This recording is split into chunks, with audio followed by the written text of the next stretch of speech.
Success is often measured by marks, ranks, titles, and achievements. But sometimes a person's journey speaks louder than the success itself. Joining us today is someone who has not just excelled academically, but has also left a long lasting impact on our school by her creativity, leadership, and confidence. Joining us today is Ms. Dia Jivnani, the school board topper who has scored an outstanding 98.40% in her 12th board examination and made our hearts swell with pride. Beyond academics, she has also served as the literary head of our school. What makes her journey truly special is how she has balanced her academic excellence with her personal growth, which makes her into the well-rounded individual that she is. Today, we'll talk about her experience beyond marks, title, and achievements. So join us as we dive into an insightful conversation with Miss Dia. Welcome to another episode of Katha. Beginning, the first question is that scoring 98.40% is an incredible achievement.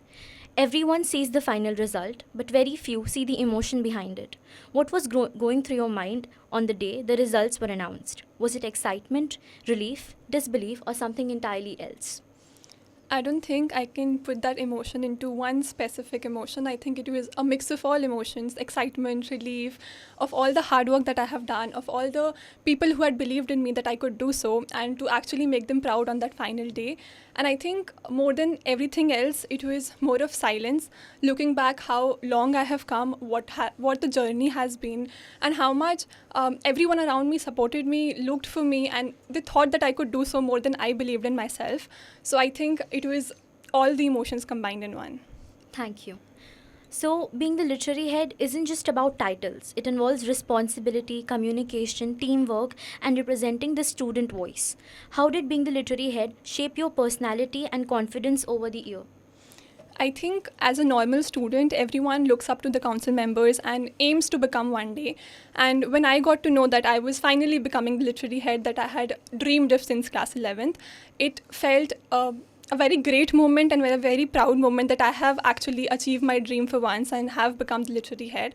And it brought to me that, leadership is just not about authority or telling people what they have to do, but also about the impact that you have on people. And people feel that you are not just commanding them or telling them what to do, but you are accountable to them. They can be dependent on you and they can come to you with their opinions. So I think being the literary head not only shaped me academically, but also as an all-rounder to be there for people, just be a role model for them, and just make sure that I'm just not limited to academics, but everything combined in one. Thank you.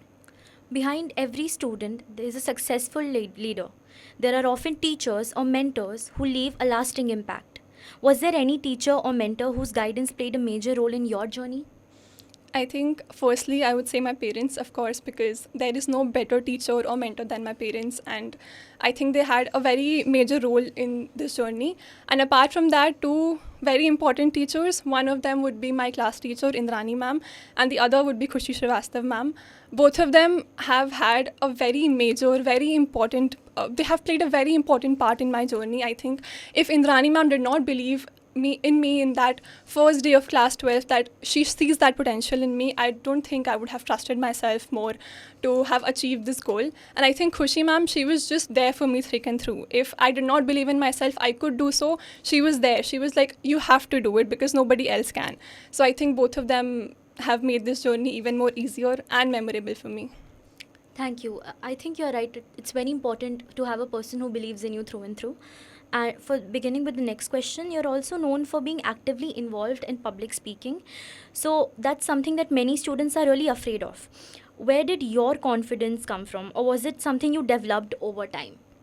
I don't think anybody is born with the talent of public speaking. When you start speaking to people, when you start communicating with people, you find your joy, you find your passion, that it is what you like to do. And I think it evolved over time. Even I was very hesitant since the start to go up on stage and speak what I wanted to, or as a matter of fact, speak without paper. So I think it should be a very long journey. It has to be a long journey till you finally gain that confidence and you're ready to confront people, face people. And I think when you know that you're confident enough, and when you have developed that within yourself, you start trusting yourself. And when you just go and speak, people do listen to you. People do value what you speak. So it's just that you have to be sure of what you speak. You should have your clarity of what you're speaking, and then just you are set to go. Thank you. So, people talk about motivation quite often, but motivation doesn't always stay. So, on the days when you did not feel motivated to study at all, what pushed you to still keep going?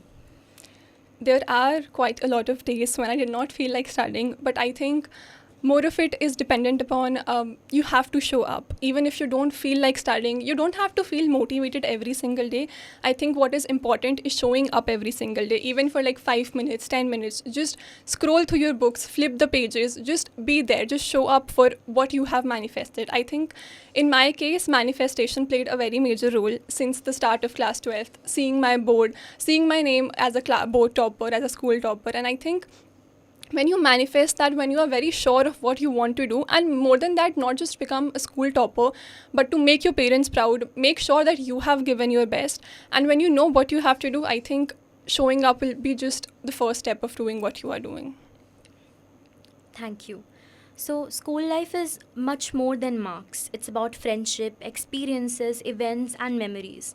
When you look back at your school journey, what's one moment or experience that truly defines your time here?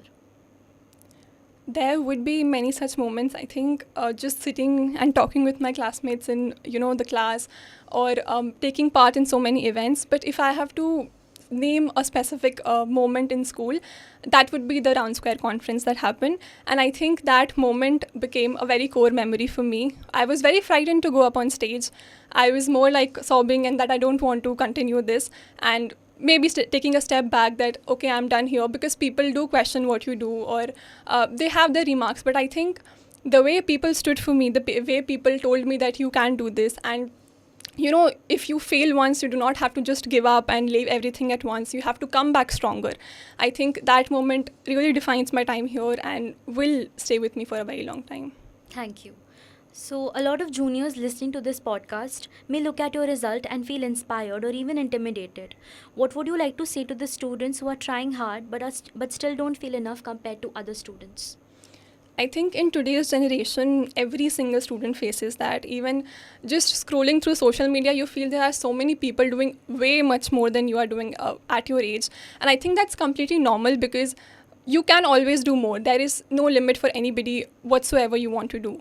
But I think you do not have to be perfect. You do not have to be like someone you are aiming to be. You just have to be yourself. Just give your best. You know what you are capable of, and that is enough. Just show up every single day. Be motivated. Be sure of what you want to do. Have that clarity. And I think when you know that you have done enough, when you have given your best, that is all that matters at the end of the day. That is does what really matters. Thank you. So before we end, I want to ask something beyond academics and achievements. If people remember Diya Javnani years from now, what is the one thing that you would want them to remember you for? And also, since you've taken plenty of podcasts in your academic year, how does it feel to be on the other side of the couch? It feels great to be on the other side of the couch. I did not think that this moment would come that soon, but I'm really glad that it did, and I'm very lucky to be here. To the other question, I do not want people to remember me for my marks or the fact that I did become a school topper, because I think years from now there will be more, and there has to be more. I think every year they'll have a new school topper, a new board topper, and more than my marks, more than my achievements, I want to be remembered for the presence that I had in school, for the impact that I have created, because I think my ranks may fade, people might forget my achievements, but I think the way I made them feel, or the impact that I have left behind, or for some people, the standard that I have set for them to overcome their fear and just do what they can, just pursue what they love, that is all that matters. Thank you. Thank you for your time and for your insights. It was my honor to engage in this conversation with you today. And I, along with the entire Sunbeam family, wish you a life full of success ahead. Thank you and Jai Hind, everyone.